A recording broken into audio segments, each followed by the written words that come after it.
Hey, what's up, everybody? Hammerheart Metal Reviews here once again. It is now 2025, and I am going to continue doing a series that I did last year, usually about once a month, which is just talking about 5 random CDs from my collection, 5 albums that I have either been listening to in the car this week, or just things that I maybe haven't pulled off the CD shelf in a while that I feel like talking about.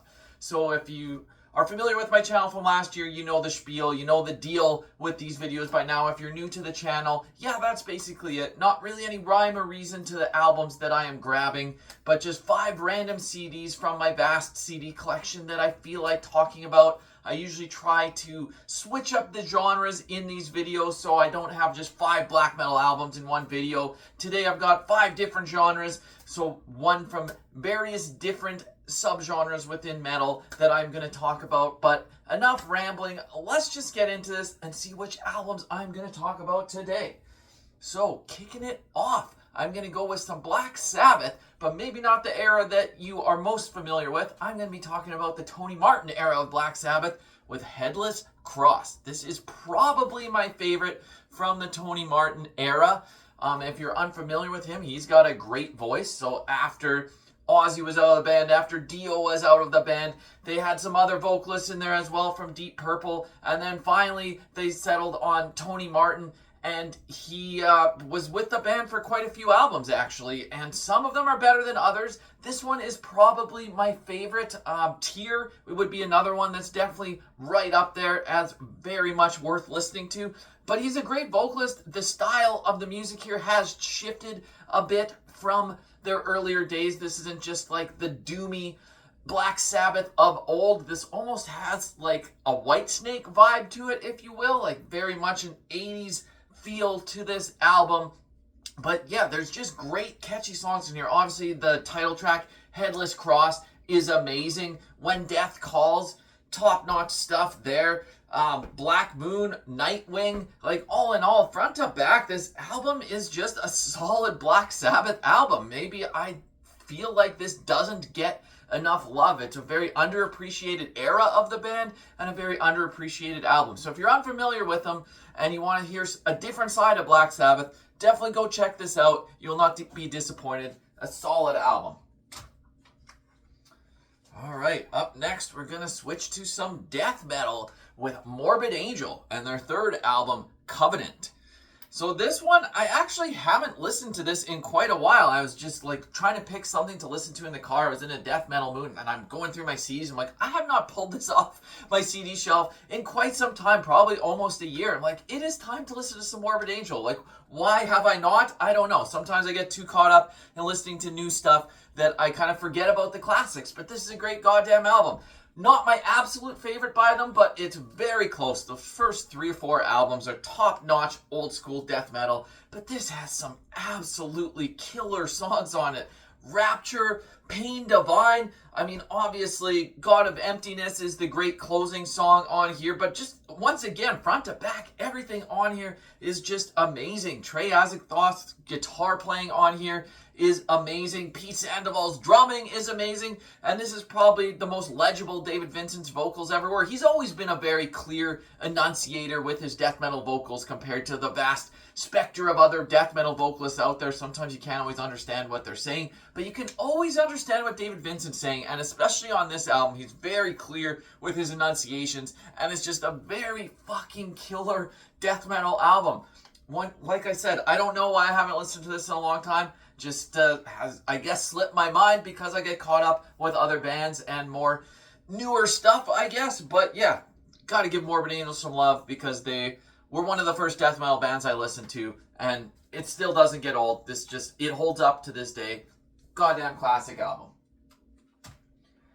Alright, up next, we are going to switch to some Doom with a super underrated band and project. Here I'm going with the debut album by Crossvault, Spectres of Irrevocable Loss.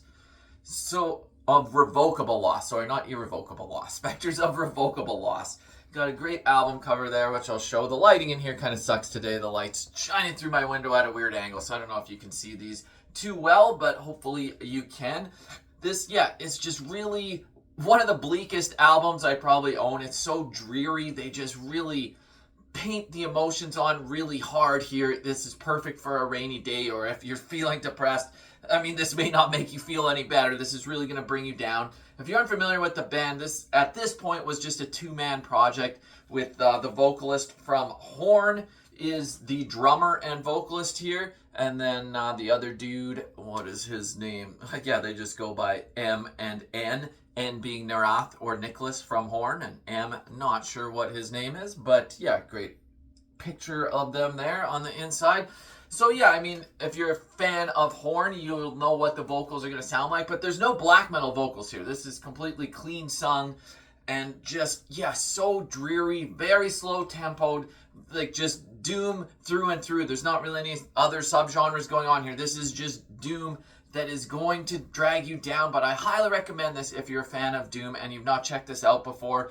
Like I said, it's not going to make you feel too uplifted, but it's just a great album. They've only got 3 albums to date. I think they might be working on a new one. Check out all their stuff. My favorite is their newest one, actually, but this is their debut. I finally got my hands on this last year, and yeah, it's great. There's only 6 tracks on here, but it's long, drawn-out doom songs. Really well done. Check out the album art too. Go check out Crossfault. All right. Can't do one of these videos without talking about at least a little bit of black metal. I'm going to go with an all-time classic here with my favorite by this band being Darkthrone, Under a Funeral Moon. So yeah, the early era of this band is their best in my opinion. I just love their album covers from this era as well. This is when it was just raw black metal, old school Norwegian black metal. One of the first in the style for sure, especially in this like straightforward raw black metal style with the tremolo riffing and raspy black metal vocals. And it got some all-time classics here. To Walk the Infernal Fields has such a Bathory vibe to it, like it's almost plagiarism in some points, but I won't go there that far. It's not exactly the same, but nonetheless, I still love that song. Title track, Under a Funeral Moon, Summer of the Diabolical Holocaust, like front to back, this album just rips. I actually prefer this to Transylvanian Hunger. I know everyone seems to prefer Transylvanian Hunger, but not me. I like this. I like this better than Blazing in the Northern Sky as well. This is my favorite Darkthrone album. I just dig it a lot. It's got the vibe and atmosphere. The black metal from this era should have. A lot of bands have tried to emulate this sound. Some more successfully than others. But yeah, can't mess with the masters. And this is a goddamn great album from the early 90s. Darkthrone. Don't need to talk about it too long. I'm sure you are all very familiar with that album. All right, now to end it off with something completely different, we're going to go with some power metal. Avantasia has a new album coming out next month, so I felt like returning to their earlier stuff. I actually only own their first couple of CDs, being the Metal Opera Part 1 and the Metal Opera Part 2. I prefer the Metal Opera Part 1, but I feel like I've talked about that one quite often on the channel, and I haven't often mentioned Metal Opera Part 2, which is still a great album. Yes, I prefer the first album, but this one is still a very solid album. If you're unfamiliar with Avantasia, this is Tobias Sammet from Edguy. He did kind of like his own solo project, but brings in so many guest vocalists. Each and every album brings in different people to sing with him on different songs. So you got the familiar characters here like Kai Hansen, Michael Kiske. I mean, anytime they're involved, I'm going to be interested.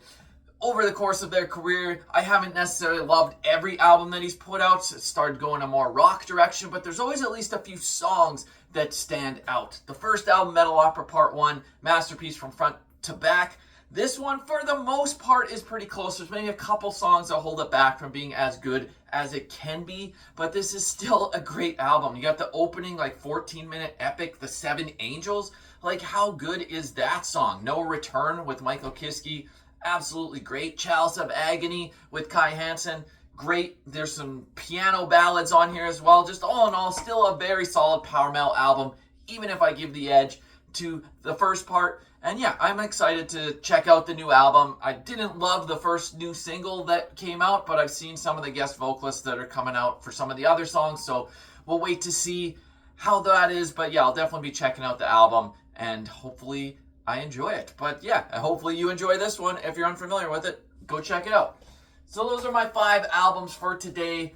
Not anything too crazy different than what I've done before, but hopefully if you haven't heard some of those, you could get some new recommendations to go check stuff out. Let me know what you thought of those albums down below. I'll probably do one of these once a month. Just, it's an easy video to do. I enjoy talking about some random CDs that I'm listening to.